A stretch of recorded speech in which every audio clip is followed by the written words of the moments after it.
What is happening, guys? Welcome back to another video. How are we liking this new lighting? I got a new lighting setup and it's looking amazing. Hopefully you guys will like the lighting. In the mornings we don't have background light behind us because the sun rises on the other side, so it's a bit more moodier and darker, but this is looking really good and I am loving it. Anyway, getting onto the video, today we are going to be editing your photos. So a few days ago, I asked you guys to send in photos to this email address right here. It is thevisualreviews@gmail.com. So if you want to have your photos edited for the next video, please send your raw photos into this email address and I'll do my best to get to as many of them as I can. In saying that, I am dying to see what we can come up with, so I'm going to jump onto my computer and we will go from there. Alright, so jumping straight into it, I've chosen 4 images from your guys' submissions. I'm really sorry if your photo didn't make it into the video. I got tons of submissions and there was just no way I could edit them all, but hopefully I'll get to yours in a future video. But thank you so much for submitting and I really appreciate your support. So jumping into it, this is our first shot from Etienne Mart's, a beautiful portrait in the mountains of France, I believe. Not too sure, but let me know down in the comments, Etienne. Let's get into editing this photo. So what I would normally do when editing photos and going through the whole process is I usually just select all of the photos that I'm trying to edit, and then I'll just apply my presets straight to it, and we can see that that does a great job already. But I feel like that's kind of cheating for this video, so I'm going to edit them from scratch and see what we can come up with. Alright, so first things I'm going to start with is the tone curve. Just going to bring that up in the highlights, bring down the shadows a little bit. I'm going to give it a little bit of fade, not too much. I just like the faded look of this photo already from the start. Also just going to bring the vibrance up to about 25 and then take the saturation down, not too much, just so it doesn't look unrealistic. Then I would like to bring the shadows up, bring those highlights down a bit, and then just bring the blacks down, maybe take the whites up a bit just so we get a bit more contrast in the shots. I do want to make the sky more grey so we don't have this white fading into the white over here. So in order to do that, just going to bring down the top end of that tone curve just to grey out the sky a bit more. And that is looking good to me. Let's see what happens if we play with the temperature a bit. Well, the warm feel is quite nice. I think I'm going to bring the temperature up just a little bit into the warmer side, and I think we are good on the basic settings. Moving on to the color, I'm actually going to go straight to the split toning with this one, and I think I want to add some browns to the shadows of this, so I'm just going to go in this range over here. Let's see how it looks if we bring it over to the greens.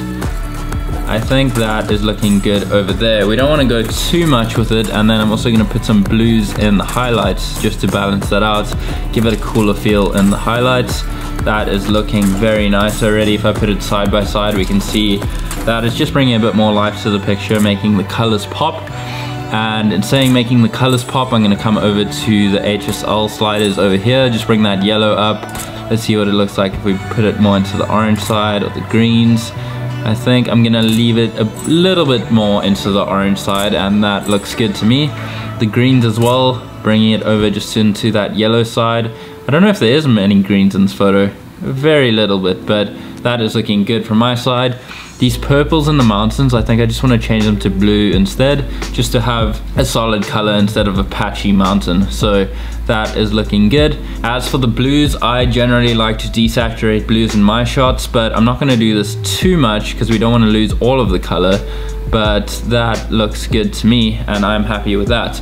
I do think that I'm also going to bring a graduated filter over the top of the sky just to get some more detail in the clouds up here. So I've just clicked on the graduated filter tool on the top right over here, just drag that over the sky, and then what I'm going to do is bring down the highlights, bring up the clarity just a bit, and then just to get some more clouds in the sky, just bring down the exposure just so we can see it a little bit more. Just going to bring that up a little bit, and that looks good to me. We could also even just add some more color to the sky, so I'm going to go ahead and add some of the blues in over here, and that's looking really nice. We don't want to make it too much, but that looks good to me. And as far as that goes, I think that is a good edit. So why it was so easy to edit this photo is because it was a really good photo from the beginning, so there really wasn't much that I needed to do to enhance the photo, so I'm super happy with that. Maybe I just adjust the crop slightly by bringing that in just so she's right in the middle of the photo. But other than that, that is amazing. Great work, Etienne. I love the photo. Up next, we have this amazing landscape shot from Noah Mlinarik. Let me know if I said that right. This episode has a lot of hard names to pronounce, so just excuse me on that. We have some more hard names coming up, but this is an incredible shot of a dam in Germany, I believe. Loving the canoes in the front over here, and the mountain landscape in the background is looking so crisp. So killed the shot once again. Everything is nice and sharp and in focus, and I'm sure we can bring these colors out to make it look incredible. So one thing I really want to emphasize in this, and the colors already naturally there, is the teal and orange split. I'm not doing this to follow any trends, but the teal and orange split works for a reason, so I'm going to stick with that. And the first thing I'm going to do is come over to the camera calibration and just drag that blue primary hue into the left hand side, as well as just bringing that saturation down a little bit. And already we're starting to see that split a bit more, and the colors kind of sort themselves into teal and orange. Moving on, I'm going to go up to the tone curve, and I want to make this one quite faded in the highlights. Just, I don't know, it really just works with the faded mountains in the background for some reason. So just bringing this up slightly. I don't want to fade the shadows too much, since we already are fading the highlights quite a bit. So if we do fade the shadows, it's just going to make it look super gray and washed out. But that tone curve is looking good to me so far. Moving on to the basic settings, I'm going to bring the highlights down, going to bring the shadows up a bit just to make the photo seem a bit more flat. Bring those blacks down, bring up the whites to brighten it up some more. How does it look if we change the temperature? Maybe just warm it up slightly. That looks good to me. I'm loving the browns that are coming through as well, just forming part of that orange color. Up next, I'm going to bring the clarity down just to keep that faded feel in the photo, and then I'm going to bring the vibrance up and take the saturation down, and that is looking good. So already looking at the before and after, we can see it's a bit more faded and getting those teal and orange tones coming through a bit stronger. So now I'm just going to emphasize the colors a bit more by playing around with the HSL sliders and doing some split toning too. So to start off, I'm going to add a blue split tone to the highlights just to give the sky and the mountains in the background a bit of a blue tint. And then in the bottom, I'm going to add that same brown that we added earlier, but just not as intense, maybe around 2 or 3. And then lastly, if we really want to push these colors, we can bump up the blues just a bit. I think it's a bit more of the aqua than the blues actually. Just bring that up slightly, move it more into that teal range. Up next, I'm gonna go over to the orange and just slide that saturation tab all the way up. And that looks good to me. Last thing I'm gonna do is drag a graduated filter over the bottom right and left hand corners. I just don't feel that this space is necessary to be fully exposed or dragging attention away from the main focal points.